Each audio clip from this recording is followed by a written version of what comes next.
All right, we are live with another solo podcast. Let's see what podcast this is. It's the Let's Go podcast. I'm logged into the wrong YouTube, so I'll have to look up HSL Sports. There you go, videos. This is the 138th podcast of the HSL Let's Go podcast. We're here for a power ranking breakdown of Tier 1 and Tier 2 of our men's night softball league. Of course, for the Tier 1 league, we're just about almost to the halfway point, believe it or not. We've had 0 rainouts, so we're off of that yesterday for Memorial Day. For Tier 2, we are all over the place because of the rain. A couple of scheduling hiccups. Certain teams have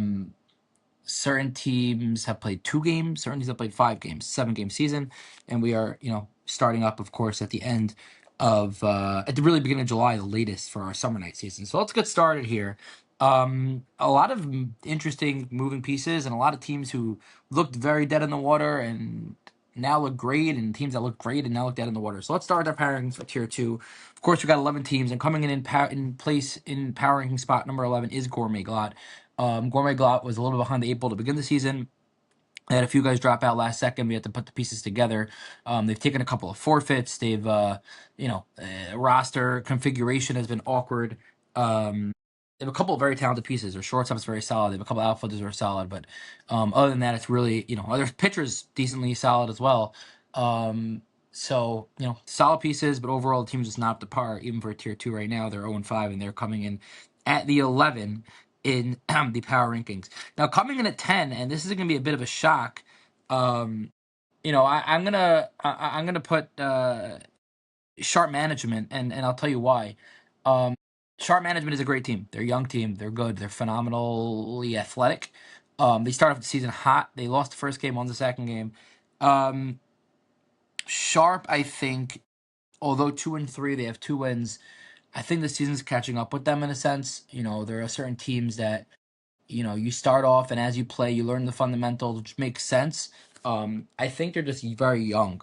They have a couple of beyond studs. There's an outfielder who's a tremendously talented kid who could play in a Tier 1 team, in my opinion.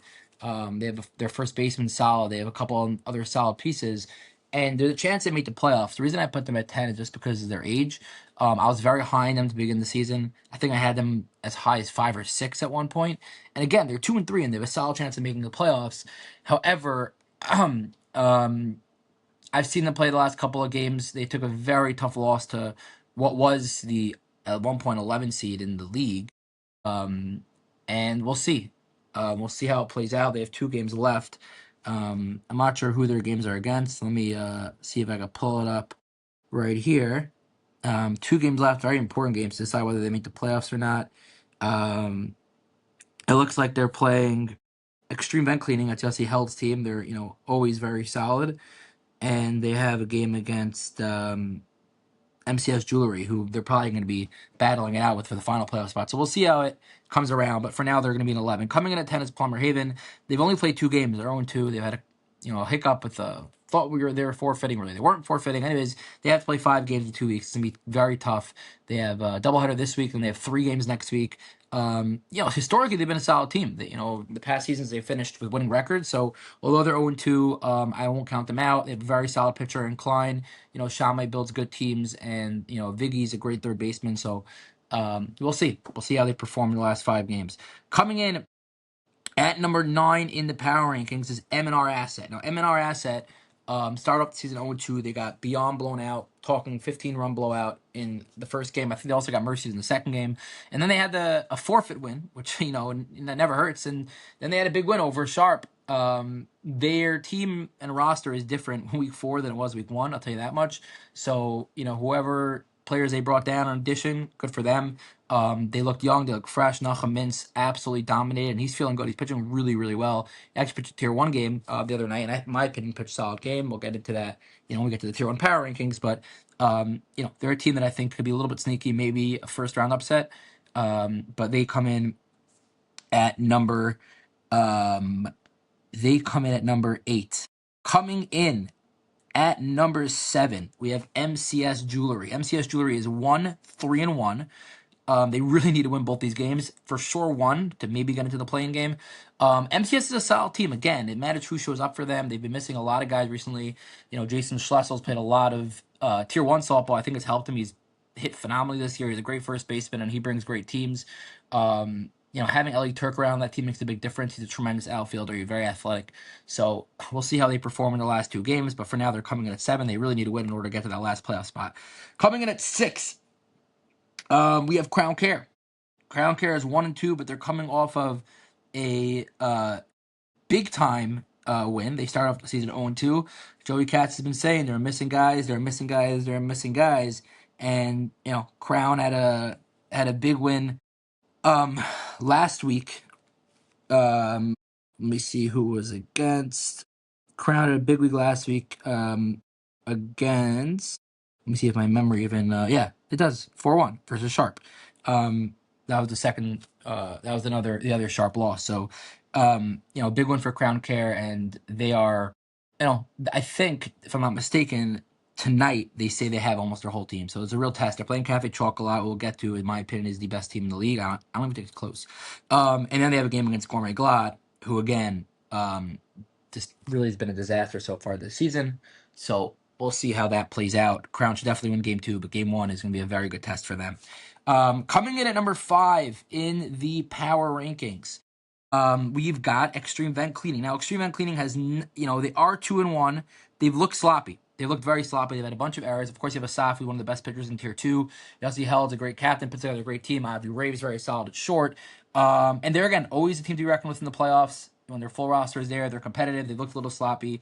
They are 2-1. They have 2 doubleheaders to go, so we'll see how they perform in those 2 doubleheaders. They are playing this week versus Plummer Haven and Sharp. So those are 2 winnable games. And then in the last week of the season, they've got Twillery and M&R. So it's really this week, they can make real hay and try to get the 4-1. And next week, even if they split, finishing at 5-2 is awesome. So they're definitely in a decent spot. They come in at number 5. Coming in at number 4, we have Clear Services. Clear Services, captained by Ali Sabo, David Gottlieb, say what you want. Clear Services is 3-1-1. They've had a very funky season in which, if you speak to anyone from their team, they'd be like, "Oh, we sucked this season. We didn't play well." But they're racking up wins and they're getting the job done. They're 3-1-1. They're currently in 3rd place. They're in a very good spot with 2 games left. Both their games are tonight. Clear Services tonight on their schedule. They got Plummer Haven, and I'm trying to see who else they are playing. Let me see. They got Plummer Haven and let's see, Plummer Haven and Tuileries. So definitely 2 very tough games, and they're missing guys. So 3-1-1 could turn into 3-3-1, which again I think you'll still get a playoff spot, but there's a good chance that it ends up being a playing game for finishing at 3-1-1. So they come in at number 4 in the power rankings. Coming in at number 3, we've got Twillery. Now Twillery is 2-1. They have not played many games. They have 4 games ahead of them. They did lose to Cafe Chocolat, one of the best teams I think I've ever seen in Tier 2. They have been missing players. As Younger still hasn't played, he will be eligible. Yossi Rosenberg hasn't played, he'll be eligible. So we'll see how that comes along. They had a big win, a huge win. Now that I'm thinking about it, I'm not sure if I posted highlights of that game. I think I did, but I'm not sure. I think I did. A huge walk-off win. It was a back-and-forth game with MCS. I feel like that's the story of MCS's season. Falling behind by 7 runs, coming all the way back, and either losing or tying or winning. So we'll see how it plays out. They have a game tonight and tomorrow night. And then a doubleheader next week, and then a doubleheader next week to close things out. So let's check quickly who they're playing. Tonight, they're definitely playing Clear Services, as we just discussed. And then Twillery will be playing tomorrow night. It looks like Twillery is playing Biggie Meat, so that's a big game for them. And then they've got a doubleheader the last week of the season. They had Extreme and Crowns. Twillery's a hard schedule. They have a hard schedule.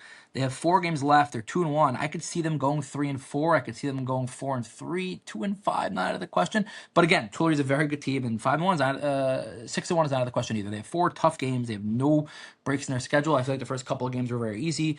A couple players came over and be like, "Oh, what'd you get me into? Tier 2. This is a terrible league."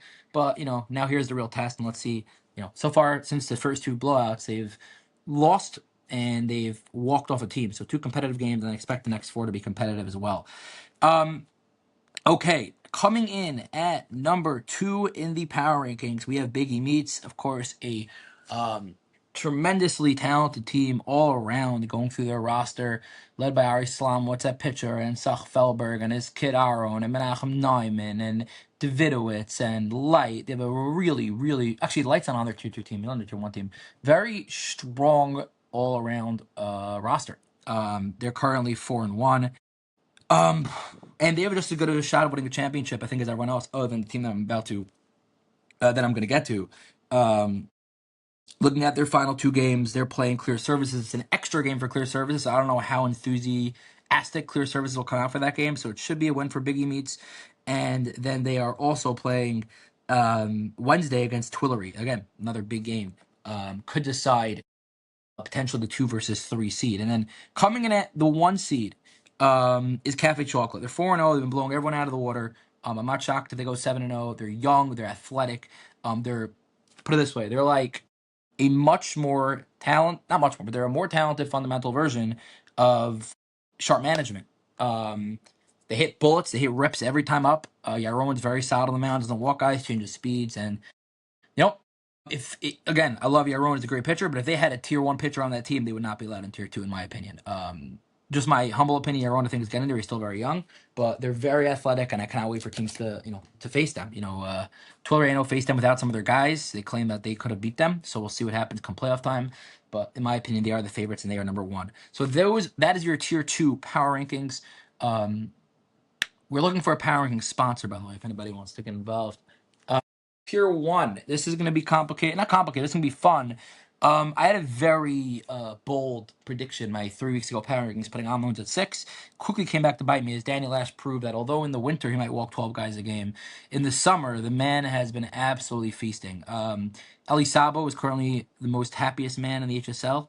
Came over to me the other day, said I've caught Daniel Ash 2 games in a row now. He's walked a total of 2 guys in 2 games. Not sure if Daniel's ever done that in his life. It could be he has. They say he's a warm weather pitcher. He says he's a warm weather pitcher. He hates pitching in the cold.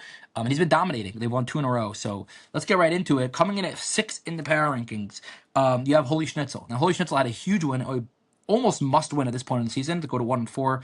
They walked off Gordon Companies. And we got into that game. Nachum Mintz, we just put it on our status. Nachum pitched a good game. Very sloppy play from Gordon. Very sloppy. Not like them at all. The walk-off was a single, run scored. The catcher threw it down to second, and the winning run scored. Nothing pitched a very good game. Like I said, he's been pitching well all year. It was a huge win for Holy Schnitzel. They're 1-4. However, they are still 1-4. They have 1 win, and again, they're new to Tier 1, and we'll see how they continue to prove themselves. Coming in at number 5, we have my team, Altbank. Altbank coming in at 2-3. A huge, very impressive win to open the season. Then another impressive win over Holy Schnitzel. But then, dropped 3 in a row. Got rocked in 2 of them. Lost a close in the Gordon Companies. So although I am the backup pitcher and I love that team and I'm rooting for them to win a championship, again, another new team to Tier 1, and they come in at number 5. Now, coming in number 4, here's it gets a little tricky. I'm actually going to slide Gordon Companies back down to number 4. Gordon Companies comes in at 2-2-1. Yossi Kaufman has been very inconsistent at nights. He's also hurt. I just discovered that today. I don't know how much it's going to affect him. They've just looked sloppy in the field.